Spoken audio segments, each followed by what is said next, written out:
금요일 새벽 기도회를 하나님께 드리겠습니다. 나는 전능하신 아버지 하나님, 천지의 창조주를 믿습니다. 나는 그의 유일하신 아들, 우리 주 예수 그리스도를 믿습니다.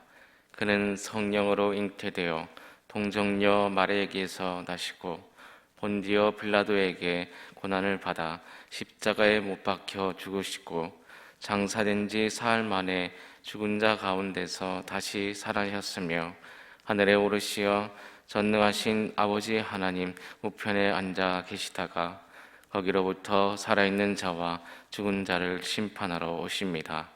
나는 성령을 믿으며 거룩한 공교회와 성도의 교제와 죄를 용서받는 것과 몸의 부활과 영생을 믿습니다. 아멘. 다 함께 찬송가 538장 찬양하시겠습니다. 찬송가 538장입니다.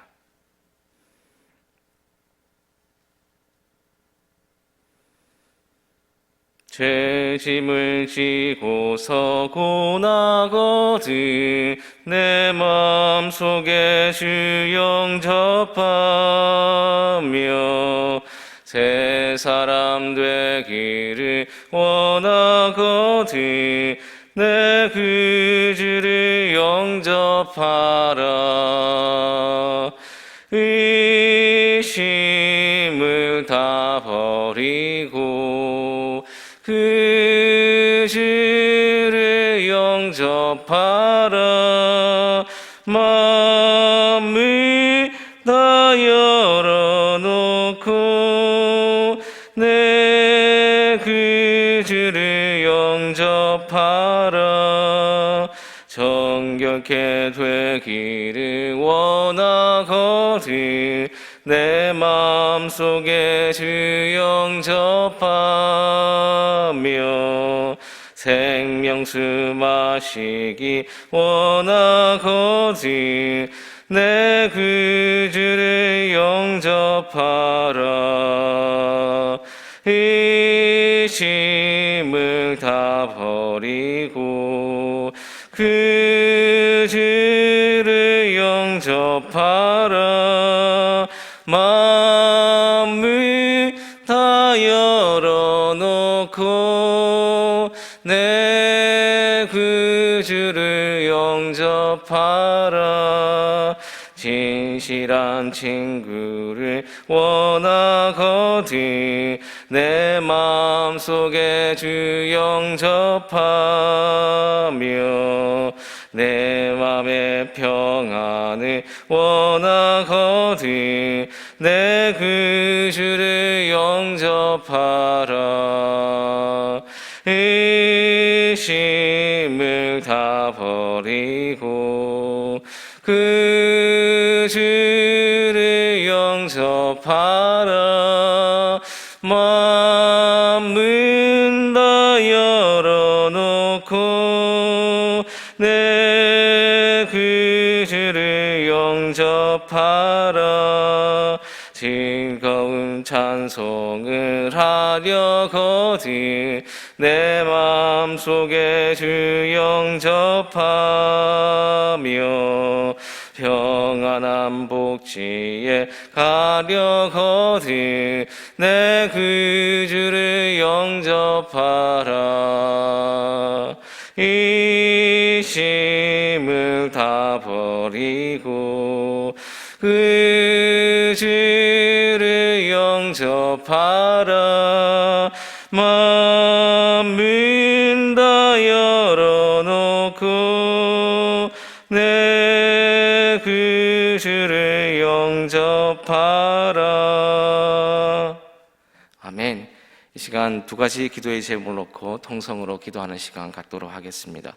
첫째로 코로나19로 인한 위기에 하나님의 도우심이 필요합니다. 하나님께서 도와주셔서 이 위기를 잘 극복할 수 있게 해주시고 치료제가 속히 개발되게 해주시고 그리하여서 코로나19의 위기가 하루빨리 종식될 수 있도록 위해서 기도해 주시고요. 둘째로 교회의 위기가 아니라 기회가 되게 해주시고 부흥의 전환점이 될 수 있도록 기도해 주시기 바랍니다. 이 두 가지 기도 제목을 위해서 다 같이 통성으로 기도하도록 하겠습니다. 하나님, 하나님의 도우심이 필요합니다. 하나님이 도와주시지 않으면 살아갈 수 없음을 고백합니다. 이 위기를 이겨낼 수 있도록 하나님 역사하여 주시옵소서. 코로나19를 치료할 수 있는 치료제를 만들어낼 수 있도록 주님께서 붙들어 주시옵소서. 하나님께서 치료제가 개발될 수 있게 해주시고 처음부터 끝까지 간섭하여 주시옵소서. 여러 단계 임상시험을 하게 되는데 그 시험들이 잘 이루어질 수 있도록 해주셔서 하루빨리 치료제가 만들어질 수 있도록 도와주시옵소서. 코로나19로 인한 많은 문제들이 있습니다. 이로 인해서 어려움 당하는 자들에게 함께 해 주시기를 원합니다. 코로나 병에 걸려서 힘들어하는 자들에게 함께 해 주시고 경제적인 문제로 힘들어하는 자들에게 함께 하여 주셔서 이 위기를 잘 극복할 수 있도록 주님 도와주시옵소서. 사람과 사람 사이의 관계가 문제가 생긴 분들이 있습니다. 함께 하사 관계의 문제가 해결되게 하여 주시옵소서. 하나님, 우리 교회를 도와주시옵소서. 코로나19로 인하여 모이지 못하고 있습니다. 이번 기회를 통해서 예배의 소중함을 다시 한번 느끼게 하여 주시옵소서. 다시 모이고 싶습니다. 다시 찬양하고 싶습니다. 다시 만나서 교제하고 싶습니다. 하나님, 우리를 불쌍히 여겨 주시옵소서. 우리의 죄를 용서해 주시고 이 재앙을 하루속히 거두어 주시옵소서. 이 시간 담임 목사님의 말씀을 듣게 해주시니 감사합니다. 오늘도 들려주시는 말씀을 통해서 저희들 힘을 얻게 해주시며 말씀으로 오늘도 승리하며 나아갈 수 있는 가자 공동체 되게 하옵소서. 예수님의 이름으로 기도드립니다. 아멘.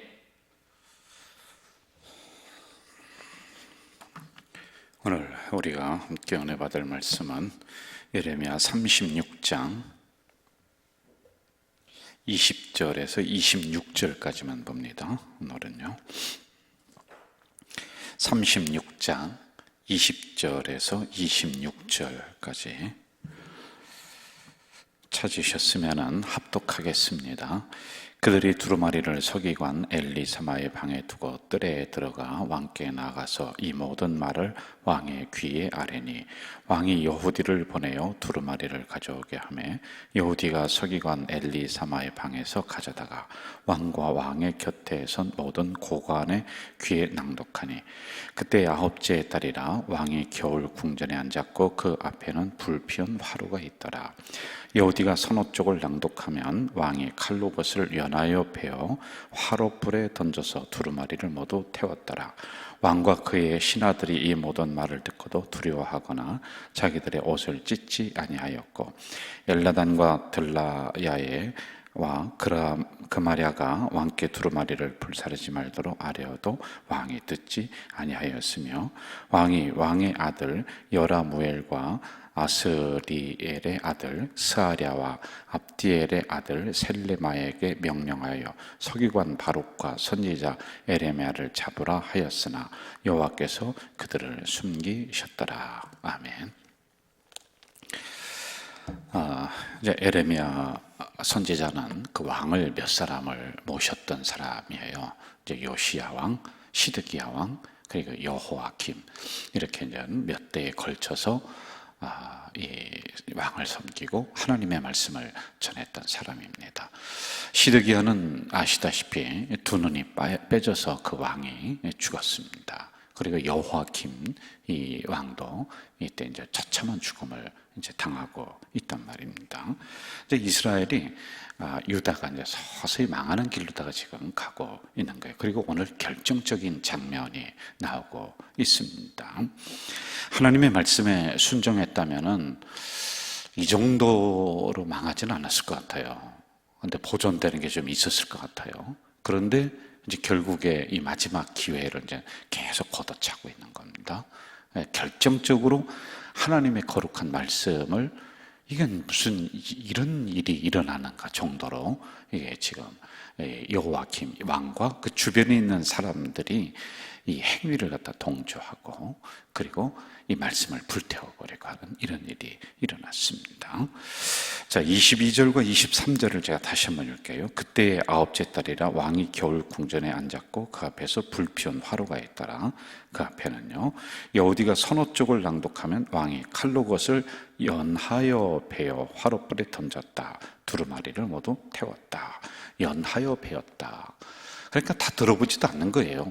그냥 이렇게 얘기하면은 그것을 칼로다가 베어서 화로불에 던져서 태우고, 그리고 그 장면을 수많은 신하들이 보고 있습니다. 물론 우리가 여기 보면 한 몇 사람이 왕이요 그렇게 하면 안 됩니다 이렇게 이야기했었던 사람들이 있는데, 수많은 사람들이 그것을 보면서 동조하면서 지금 있었다라고 하는 거죠. 여러분, 이거는 멸망의 지름길이에요. 아니, 이스라엘 백성이 어떤 백성이에요? 하나님의 선민이에요. 하나님 믿는 백성들인데 지금 하나님의 말씀을 불태우고 앉아있다라고 하는 이 장면을 우리가 만나게 되는 거지요. 여러분, 중국 진시황이 저지른 악행 중에 하나가 뭐냐면은 분서갱유라고 하는 사건이 있었습니다. 이 진시황이 치적이 여러 가지가 많이 있어요. 그런데 사람이 교만하게 되면은 요만한 흠도 듣기 싫어하는 겁니다. 그래서 어떤 생각이 드느냐면, 많은 학자들이 책을 써서 자기를 비판한다. 이게 귀에 쏙 들어오는 거예요. 그리고 그때 명령을 내립니다. 이 나라에 있는, 중국에 있는 모든 서적, 모든 책들을 다 걷어와라. 그리고 태워버리는 겁니다. 그리고 자기에게 비판한다든지 이 분석갱유에 불만을 갖고서 이야기를 하는 사람이 있으면 다 잡아다가 죽이는 이런 엄청난 사건을 벌였단 말입니다. 바룩이 낭독한 예레미야 예언의 말씀, 고관들이 듣고 두려워합니다. 그래서 여호와김 그 왕 앞에 이것을 가져갑니다. 그런데 왕이 듣지 않을 것을 알았습니다. 저기 바룩도 위험할 것이다. 이 왕은 이 말을 안 들을 것이다. 그게 이제 적중하죠. 그 앉아있는 자리에서 낭독하게 하고, 그리고 이 말씀을 능멸하는 이러한 행동을 해버립니다. 하나님의 말씀을 이런 식으로 무시하는데, 멸시하는데, 이렇게 행동하는데 그 어떤 두려움이나 양심의 가책을 느끼지 못하는데, 아마 이 장면에서 하나님은 결심을 굳혔을 것 같아요. 이제 더 이상 희망이 없구나라고 하는 이런 식으로 말입니다. 저는 이 장면을 묵상을 하면서 오늘 우리들의 상황을 좀 봤어요. 제가 여러분 목회를 하면서, 교회를 섬기면서 구체적으로 말씀을 드리진 않겠습니다만은, 이런 행동이 바로 성령을 회방하는 죄가 아닌가, 이걸 참 많이 만났습니다.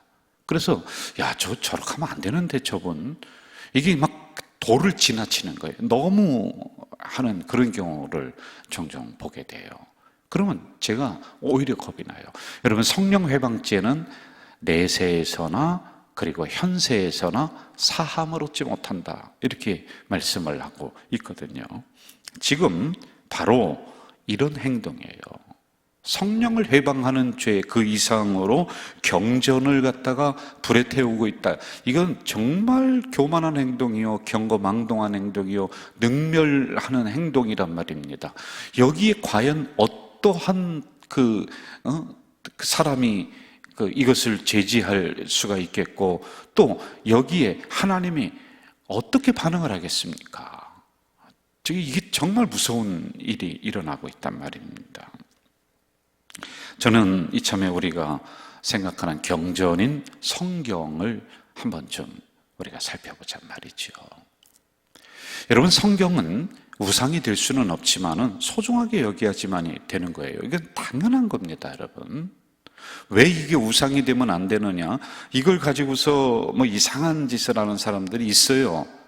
그러나 이게 소중하다는 것은 이 책이 소중하다는 것이 아니라 이 안에 기록된 하나님의 말씀이 소중하다는 거예요.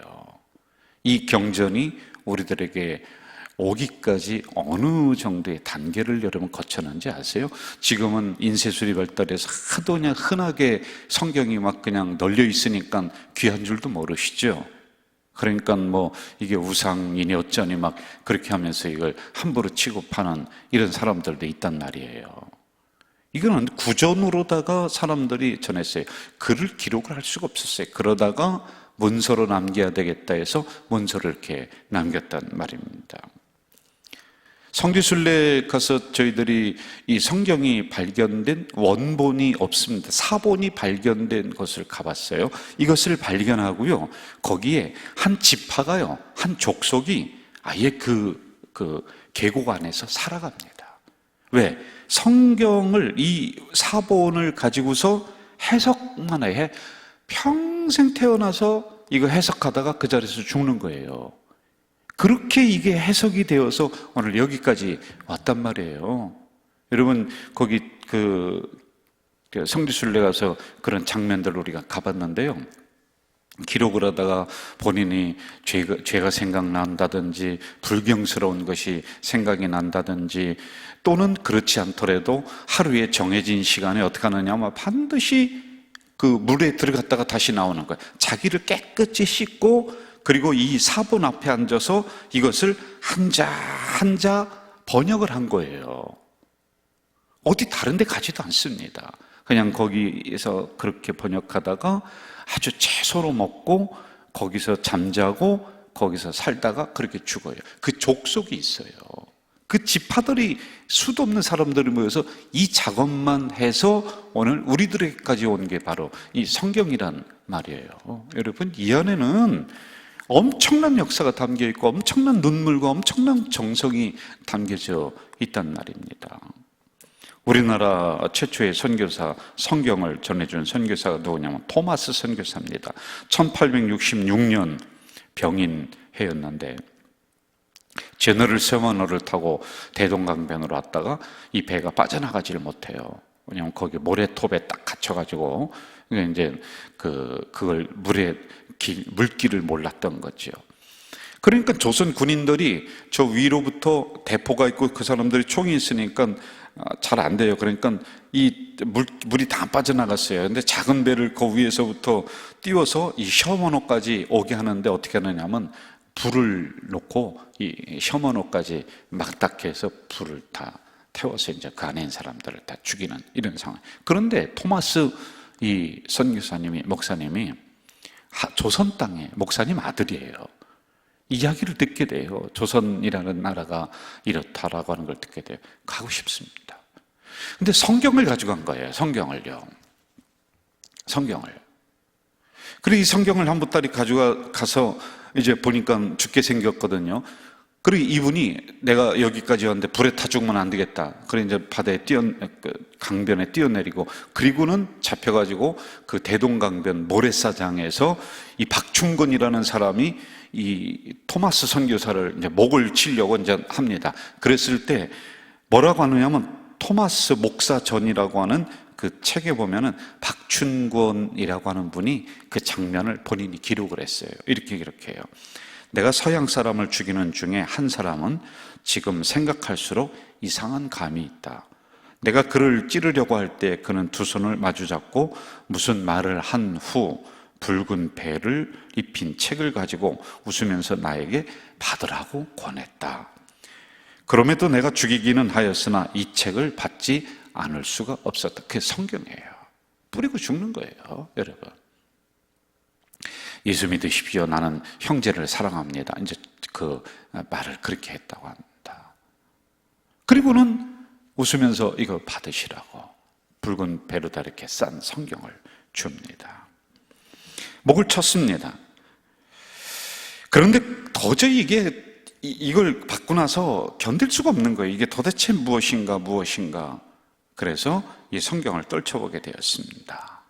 중국어로다가 이제 기록이 돼서 우리에게 오고, 또 선교사들이 이걸 가지고 오고 이렇게 했었던 부분들입니다. 한문으로 좀 기록이 됐었죠. 한문으로요. 그러니 이제 어느 정도 읽고 해석은 할 수가 있는 거였죠. 근데 이분이 나중에 이 사건을 통해서 양심이 찔려서 살 수가 없어요. 그래서 예수를 믿습니다. 그리고는 우리나라의 초대 장로, 그때는 영수라고 합니다. 오늘은 이제 장로격입니다. 그게 되는 거예요. 27살의 토마스 선교사님이 대동강변에서 이 말씀을 뿌렸단 말입니다. 이걸 가져가서 어떤 누굽니까? 박영식이라고 하는 사람은 이걸 가져가서 종이가 너무 좋으니까 이거 아깝다 그래서 벽지로다가 발랐습니다. 다 발랐어요. 천장도 옆에도 벽지로 발랐습니다. 거기가 널다리 교회가 되는 거예요. 그 집이 널다리 교회가. 그리고 그 대동강변 주변에 수많은 교회들이 형성이 됩니다. 당시에요. 왜 그런지 아세요? 이 성경이에요, 여러분. 피 묻은 토마스 선교사님의 목이 잘리면서 피 묻은 성경이 거기에 뿌려졌기 때문에, 말씀이 뿌려졌기 때문에, 경전이 뿌려졌기 때문에 그런 겁니다. 우상이 될 수 있는 경우는 이런 경우죠. 이거는 하지 말아야 되죠. 어떤 사람은 부정마냥 이 성경을 취급을 합니다. 저도 그것을 본 적이 있습니다. 시골에서 머리 아프다고 하니까 이 성경을 머리맡에 두고 자고 머리에 비고 자라고, 그럼 머리 아픈 게 싹 없어진다고. 그건 아니죠, 여러분. 좀 집안이 좀 흉흉하고 이상한 일이 난다 그러면 그 성경을 곳곳에 놓아두라고, 그러면 악한 게 물러간다. 그럼 이런 건 이제 우상을 시하는 그런 형태일 수가 있습니다. 또 어떤 분은 속이 아프고 뭐 어쩌고 하니까 성경을 찢어서, 한 장을 찢어서 그걸 다려 먹으래요. 옛날 시골에는 그런 일이 종종 있었습니다. 이거는 성경의 우상시 될 수 있는 부분들, 샤머니즘 쪽으로 될 수 있는 것들입니다. 그런데 여러분, 성경이 흔하다고 해서 우리가 그 안에 기록된 말씀도 함부로 취급을 해버리면 절대로 안 된다는 말입니다. 그 어떤 종교도 자기들의 경전을 함부로 이야기하고 함부로 취급하는 종교가 하나도 없습니다. 하나도 없습니다. 우리 기독교만 유래해요. 여러분, 세계 모든 종교를 한번 조사를 해보세요. 자기들 경전을 그렇게 막 그냥 함부로 집어 던지고 이게 뭐니 저니 하면서 이렇게 하는 종교가 없다니까요. 예? 정말로 이게 소중한 거란 말이에요. 제가 집안에 금상자 이걸 모셔놓으라는 게 아니에요. 제가 성경이 소중하다는 것은 이 책이 소중하고 그렇다는 게 아니라 이 안에 기록된 하나님의 말씀이 소중한 줄을 우리가 알아야지만이 되는 거란 말이죠. 이 성경이 하나님의 변하지 않는 말씀으로 기록이 되어 있다. 그러므로 우리가 성경을 소중하게 여길 줄 알아야지만이 됩니다. 어떤 분은 이 말씀을 하나하나 기록을 하는 분들, 그걸 또 갑오로다가 이렇게 물려주는 분들, 얼마나 여러분 좋은 전통이에요. 예? 그래서 우리가 이참에 이 성경의 소중함을 다시 한번 좀 되새기면 좋겠다라고 하는 겁니다. 27절과 28절을 제가 읽어드릴게요. 왕이 두루마리와 바루기 예레미야의 입을 통해 기록한 말씀을 불사른 후에 여호와의 말씀이 예레미야에게 임하니라. 이르시되 너는 다시 다른 두루마리를 가지고 유다의 여호와김 왕이 불사른 첫 두루마리의 모든 말을 기록하라. 풀은 마르고 꽃은 시드나 하나님의 말씀은 영원하다. 없어지지 않아요. 그 어떤 박해가 와도, 그 어떤 이 말씀을 무시하고 경멸하는 행동이 있더라도 하나님의 말씀은 영원합니다. 이걸 우리가 알아야 돼요. 우리가 외면하고 불사른다 할지라도 이것은 나에 대한 문제이지 성경이 없어지고 하나님의 말씀이 없어지지는 않는다라고 하는 겁니다. 30절로 한번 좀 가봅시다. 30절. 그러므로 여호와께서 유다의 왕 여호와김에 대하여 이와 같이 말씀하시니라. 그에게 다윗의 왕위에 앉을 자가 없게 될 것이요 그의 시체는 버림을 당하여 낮에는 더위 밤에는 추위를 당하리라. 여러분, 이게 뭐냐면은 시체를 거둘 수조차 없도록 하나님이 밖에 내놓는다. 당시 이스라엘에서는 죽어서 시체를 거둘 수 없는 게 가장 치욕적인 거예요. 그렇게 만들었단 말입니다. 우리 기독교는 계시의 종교, 말씀의 종교라고 하죠. 우리가 하나님을 믿을 수 있는 것은 하나님의 말씀을 통해서입니다.